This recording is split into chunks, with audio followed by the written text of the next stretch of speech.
Welcome to Fringe Investigations, a podcast exploring topics on the fringe of this reality, including cryptids, paranormal, parascience, UFOs, conspiracies, and other unconventional phenomena. This is a collaborative effort between the Asheville Cryptid Society, me, the Cryptid Guy, and M&D Paranormal, sponsored by the Asheville Masonic Temple in downtown Asheville, North Carolina.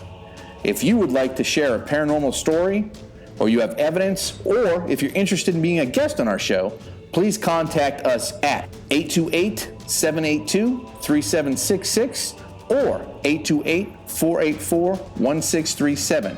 Our email address is ashevillecryptidsociety@gmail.com or mndparanormal@gmail.com. Welcome to Fringe Investigations. My name is the Cryptid Guy, and with me as always are Tiny and Slim. And tonight, what we're going to do, my friends, is give you a little bio on each of us. That way you'll understand why we do what we do and what end result we're looking for. I was sitting at home thinking about how it all kind of started for me. The first major episode that involved the cryptid in my life happened when I was about 5 years old. I was walking in the woods with my grandfather. I'm from northern Appalachia. And it had been raining for a couple days, so I was kind of like antsy, and I couldn't wait to get outside.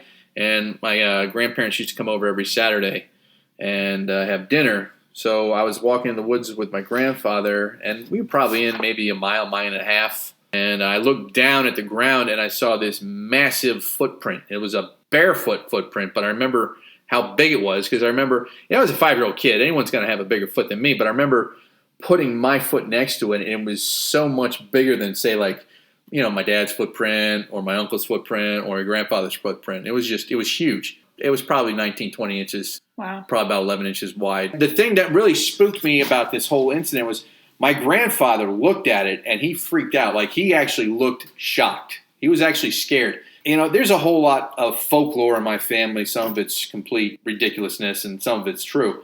But the grandfather stories are always true because, my grandfather was a pilot in World War II.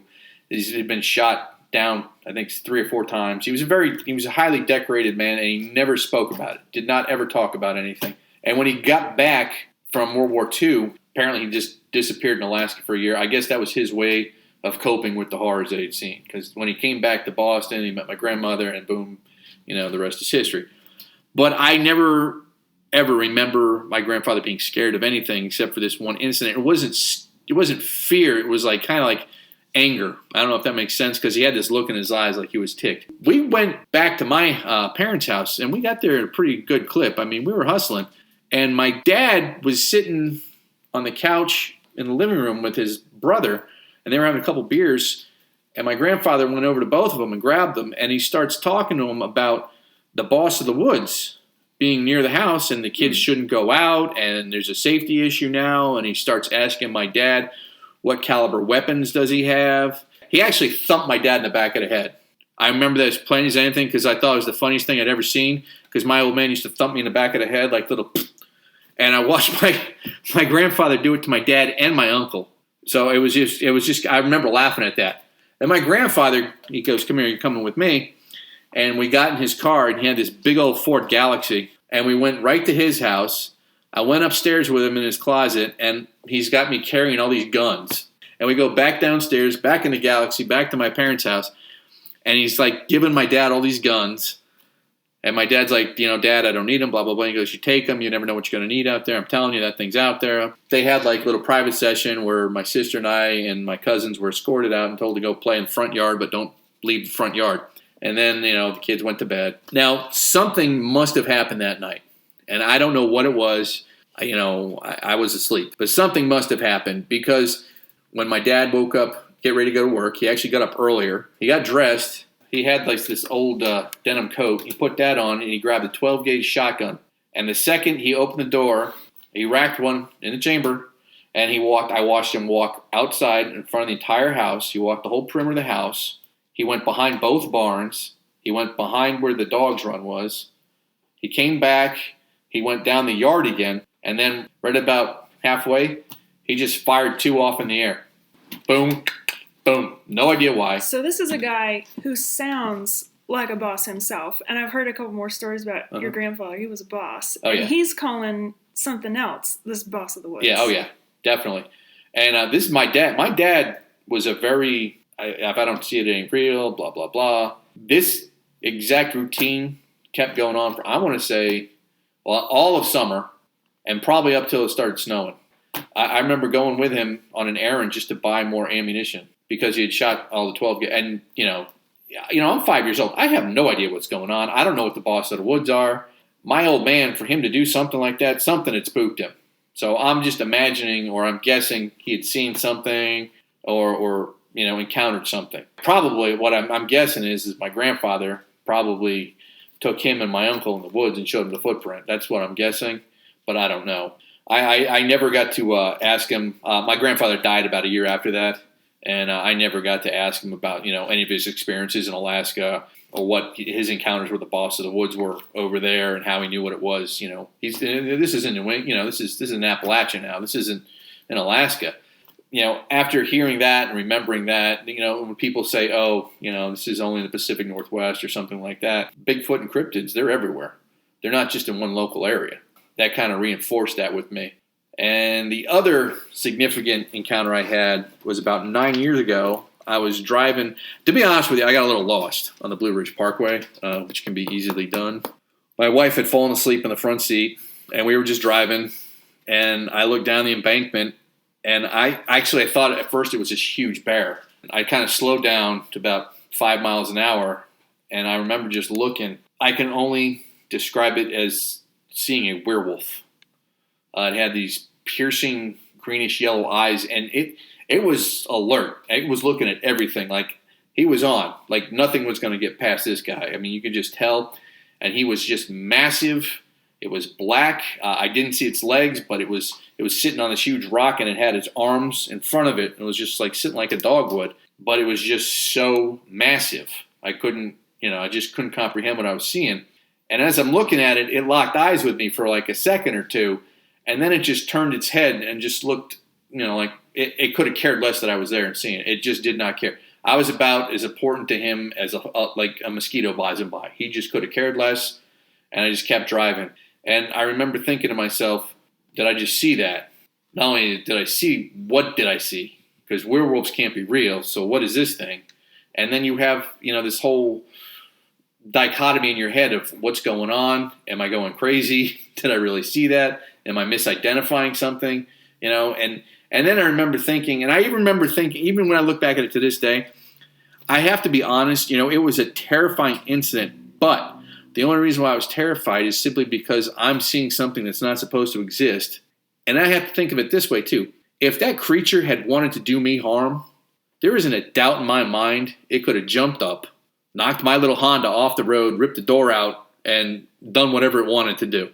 There is no doubt in my mind whatsoever.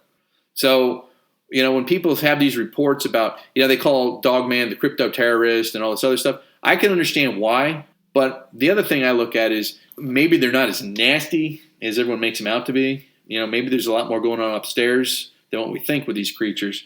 And that's just kind of why I have the mindset I have today. It's like, there's a reason for everything. Everything's got a reason, that kind of thing. And I think most cryptids have some kind of cognitive ability. And, supernatural aside, it's my belief that most of these cryptids that we see are organic creatures. They're just undiscovered or undocumented. And that's kind of why I'm in this particular field now and why I want to help people that have seen these creatures, because I totally get it. I understand. When you see something like that, that sticks with you. I mean, it's been 9 years, and I'm thinking about it now. I'm still looking at the hair on my arms go up. It's not out of fear because I wasn't scared of it as a being. I was scared because it's real. It's a living thing, and it's staring at me. And apparently, I'm not that interesting because it just looked away. And that's a classic reaction, though, is this disbelief because it just doesn't make sense. It does not. Sense. And again, it's like I even think about the way my old man reacted. He didn't want to hear it. He's like, "Get out of here, you're insane." There's nothing. We had some wolves when I was a kid. That was the only thing I ever remember. We had some wolves every once in a great while that would come in from the Appalachian Mountains, and just That wasn't even much of a big deal.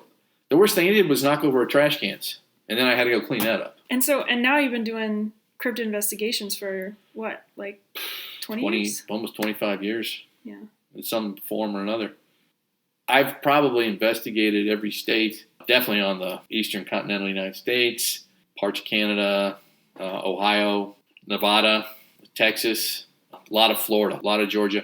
Florida, there's one or two spots, in my opinion, that we're going to get definite proof of a Sasquatch or Bigfoot, and I think it's either going to be Florida or Maine. Really? Florida? I wouldn't have called that one. Florida, the skunk ape, the sightings down there are just getting incredible. There's so much evidence down there. There's so many people investigating right now. And the other thing you have to look at with Florida, the population is really booming down there. So I think that's going to have an effect. And I think we're actually going to see that effect in the cryptozoological world where we're going to have evidence. There's a dogman sightings down there, constant. So it's a hot spot. So I think, if I was a betting man, which I am a little bit, I'd say either Florida or Maine. Here's why I don't think it's going to be on the West Coast, because the West Coast is so calm about it. They've had so much more time to relax and to, Bigfoot's part of the culture. You go anywhere in Colorado, Washington State, that whole area, it's all part of the culture. So my money's on either, I'd say probably Florida first, Maine, and then maybe Louisiana or Texas, that area. That's where we're going to find, that's where there's going to have irrefutable proof. And I'm dying to see how that gets debunked, but we'll that's another podcast. Tiny, you've had an incredible life. What motivates you to do what you do? Furry things and ghosts.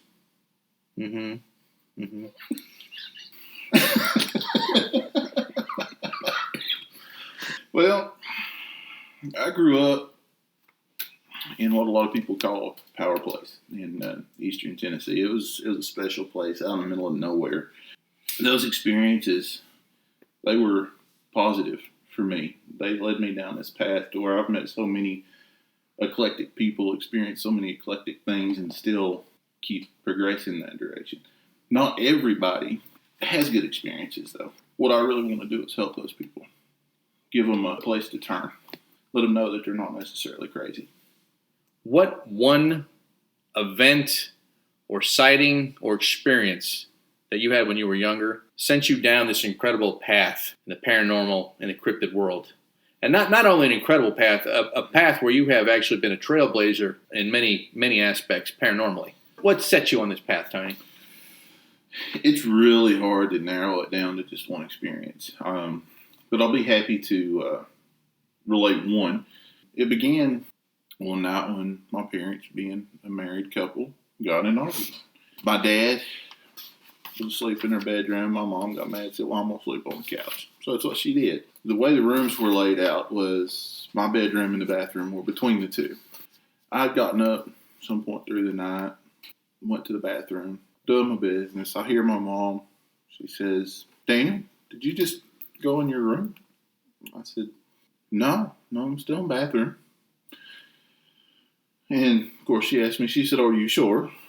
To which I looked around and made sure I was still looking at the bathtub and the toilet. And That's I said, a weird question. I said, yeah, I'm sure. She said, okay.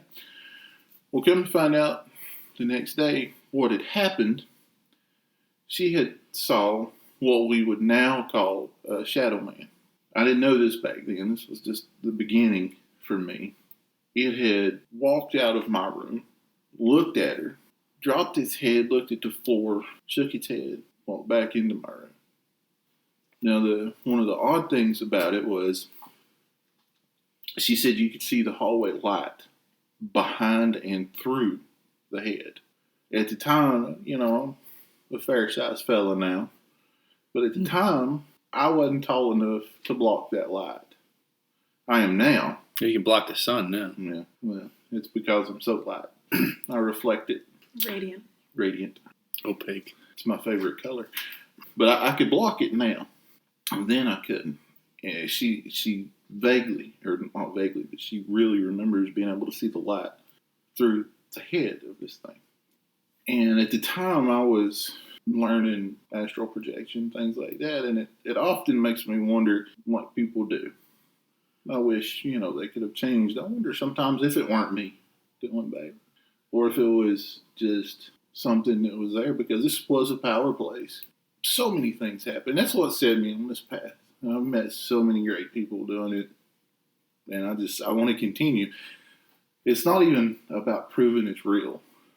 If I had definitive proof, I don't know that I would really share it with them. I just want to know. I agree with you, because honestly, I think you and I have had discussions where we've talked about getting like definitive proof that say Bigfoot's real. I don't think we'd tell more than 3 people for several reasons, but one, I would be afraid of what would happen to that whole species. Yeah. If everyone knew there was definitive proof they're out there, we could be responsible for literally ending them. And I do what I do more for me and the people I care about. And you're very good at it, because I've seen you in action several times. Well, thank you. And if I may, there was just a recent episode. I'm not going to give any specifics away, but there was a whole lot of people with a whole lot of worries, and Tiny and company went and free of charge, I might add, took care of a whole lot of problems and made a whole lot of people feel a lot better about the situation they were in. Yeah, that was and that's what he does. So when people think, oh, hey, these guys are all just a bunch of con artists, or they're crazy, or things like that, the truth of the matter is we try to actually help people, and we expect nothing in return. And I think that's why you and I and Slim have that bond, is because we all feel the same way. Well, and that's the same reason that we hold the gatherings at our shop. Right. There should be a place where people, there's still a stigma connected with all of this. And that's part of what I there always will be. It's paranormal. There shouldn't be that stigma, but there is. And it's okay, but that's part of what I want to fight with our gatherings, with this podcast, with everything. I want to give people that place to go. And sometimes you have an experience, and I think we can all kind of speak to this, but you have an experience that almost gives you PTSD symptoms. And you can't talk to anybody about it, because people are going to go, well, you need some meds. And that's not necessarily the case. You need a place to go. You need a place to talk. And that's what we're trying to provide. And you're providing it, and you're doing a great job. Slim is affectionately known as the woo-woo kid in our little trifecta organization here. I actually Googled woo-woo. Yeah, we are using it correctly. We are using. I Googled that myself. I told you. I even spelt it right. Yeah. I told you. I was going to use 3 O's. And Slim has had an incredible life. She's been all over the place. She's done all kinds of things. But my feeling is, Slim, that there was 1 or 2 experiences that pushed you in the specific lifestyle you're in now. So if you would like to explain one of those for us, I want to hear it. Definitely. What really kind of got me going was I started having these experiences before I learned about what exactly they were. I went to this one section of woods quite a bit. I had just quit my job. I had a lot of free time. So I was out there, and I just started noticing all this weird stuff that I couldn't explain. I'd taken wilderness tracking classes and wilderness survival classes growing up. I was a weird kid. So I knew what was normal and what wasn't. And these things just kept drawing my attention. So much so that I kind of thought I was going a little crazy. To kind of verify it for myself, I started taking pictures of them. Because I said, you know what, I didn't show them to anybody. I just wanted to prove to myself later that there was something happening. So I do that for a couple months, and I actually go out, and I'm out in Colorado interviewing for a job. And it was kind of an intense interview process, because it was with a nonprofit. It had to do with taking people out hiking and taking care of them while they're camping. So I'm out hiking in this woods with the gentleman I was interviewing with. We see this giant stick sign. I mean, it was 2 huge trees, and they're woven, and it's right over the path. And I'm freaking out inside. I'm like, oh my gosh, but I didn't want to say anything, because I didn't want to look weird in front of this guy. I didn't want to seem crazy. So I just kind of took a mental note, and I saw him look at it too, out of the corner of his eye, but he didn't say anything either. So when we get back and we're kind of debriefing at dinner, and he turns aside to his assistant and he goes, oh, we got to go back and take a picture. There's this amazing stick glyph. Now, Slim, let me interrupt you right here. Yeah. Just because I want people to realize what an experienced outdoors person you are. How many days are we out in the woods for this training? I did a 4-day solo. All right. So you're out there 4 days. You see the stick glyphs going out, and on your way back in, Yep. You see him again, and then he makes the comment to go take a picture. Yep. I just want to give people a time frame here. Of people have to realize that Slim is just such an experienced wood person that it's ridiculous the amount of training she's had. So when she starts talking about like going in the woods, it's not for like day hikes. It's sometimes weeks, months at a time. So I just wanted to make sure people understood that when they're hearing this. Yeah, absolutely. Yeah, I live in the forest. I live on a mountain now. When he said that, I had to call him out. I was like, okay, you saw that? What's going on? I've been seeing these things. What do they mean? What's a stick glyph? He was a little hesitant to start telling me because it wasn't something, you openly just start a random conversation about. Stigma. Yeah, exactly. And also, like what you're saying earlier, it's got to be a personal experience. I haven't met a single person that's like, oh, I've seen enough evidence that's convinced me that this is true. It's like, no. You have to go out and either have your own experience or your own evidence, and that's what kind of leads you down the path to want more. So anyway, turns out, got the job and was in Colorado for almost a year, out in the woods, living on that land. For those who are in the know, it was in the San Luis Valley of Colorado. Very active area for many different things. So you could say I had a intense education of all things and had lots of experiences and got to speak to a lot of well-known names and great minds about this stuff, and have since come to Asheville and continued doing much of the same. And we are very, very lucky and fortunate that you are here, Slim. The fact that we all came together as a group was actually kind of an anomaly too. I was doing a symposium, as I like to call them, at REI. And Tiny and I, we had been doing investigations together, and we were pretty solidified as a group. And then, lo and behold, enter Slim. And we started talking, and there were some questions she had, and the next thing we know, she's part of our team, and she became an intricate part of our team. I can honestly say that we would probably not be where we are today had it not been for Slim. What say you, Tiny? Everything falls into place for a reason. I agree. Totally. Without doubt.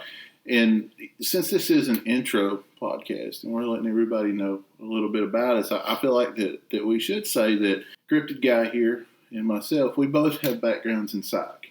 Long backgrounds in psychology, doing different things. I myself have been through elder care, substance abuse, dual diagnosis, IDD, things like that. I'll let him speak to his experience. And Slim, she's at Woodland Elf, I believe. Slim is actually incredibly educated, brilliant, except when she debates me. She's always wrong.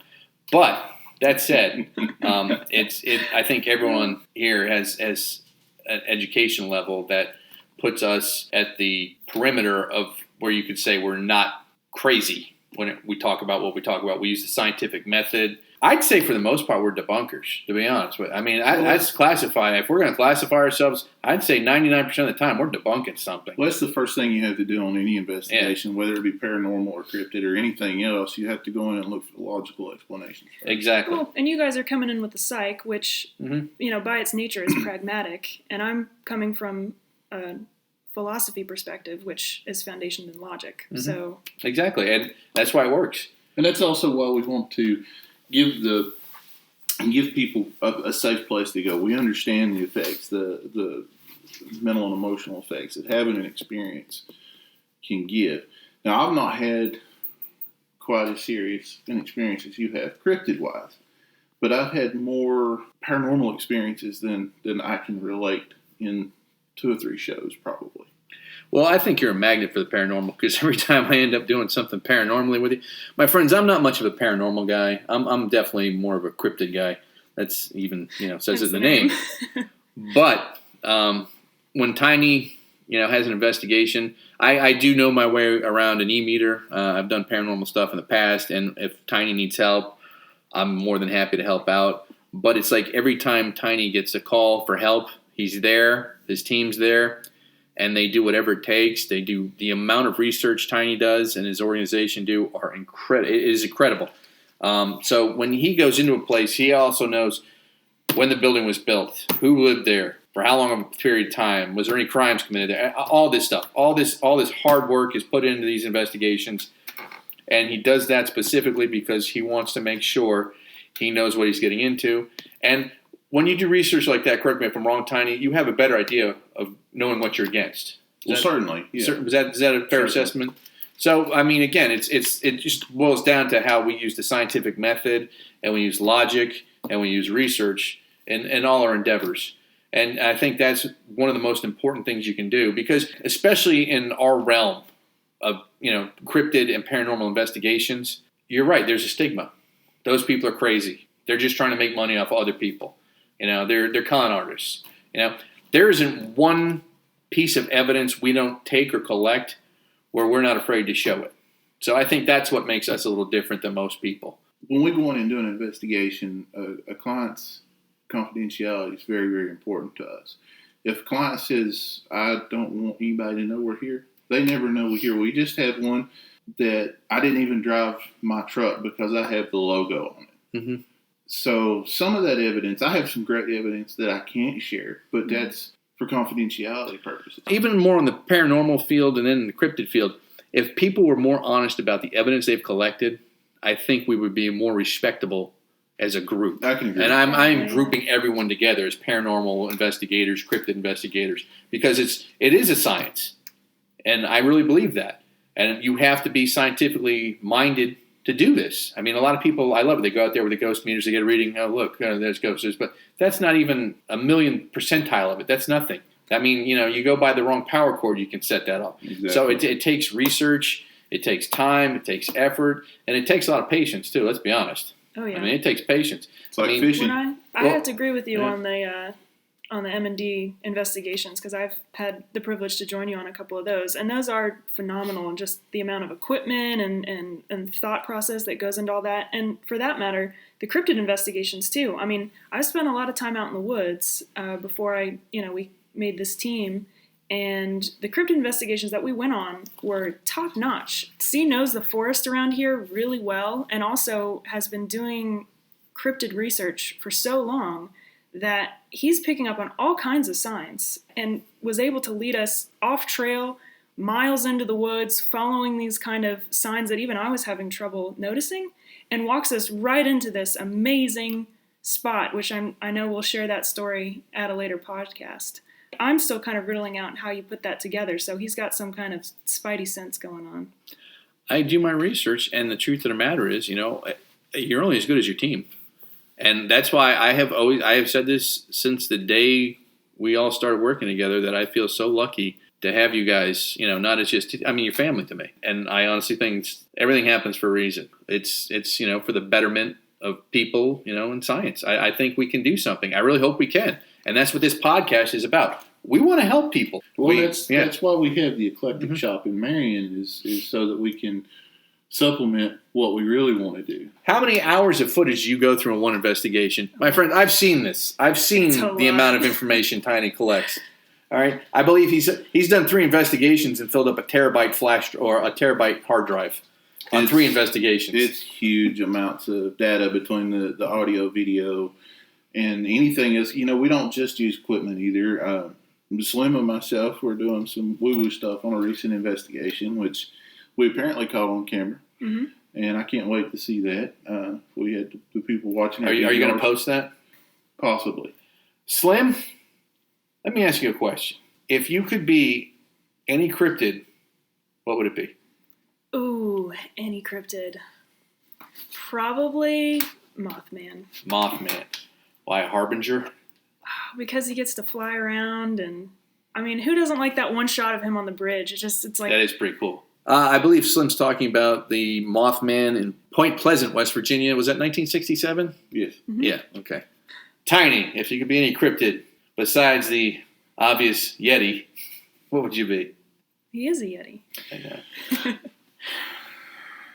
The Jersey Devil. Ooh, didn't see that one coming. I actually saw that. Really? And I think we need to go and 05 I saw that in Jersey. I was in Cherry Hill.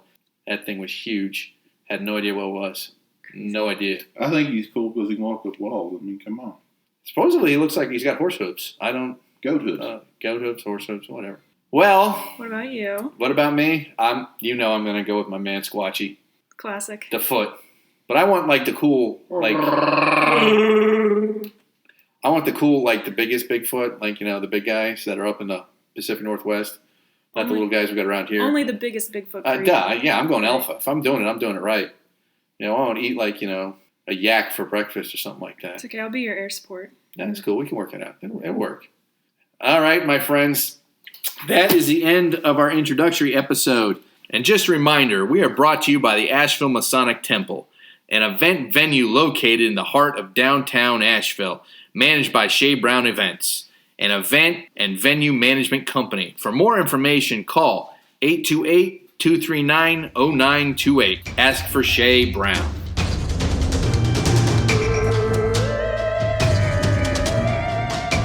Thank you for listening to Fringe Investigations.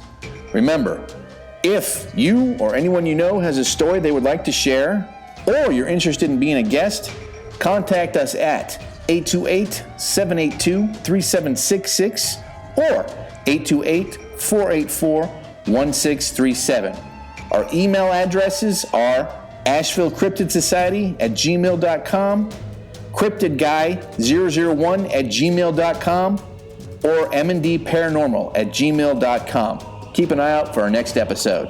Have a nice day, and remember, keep believing.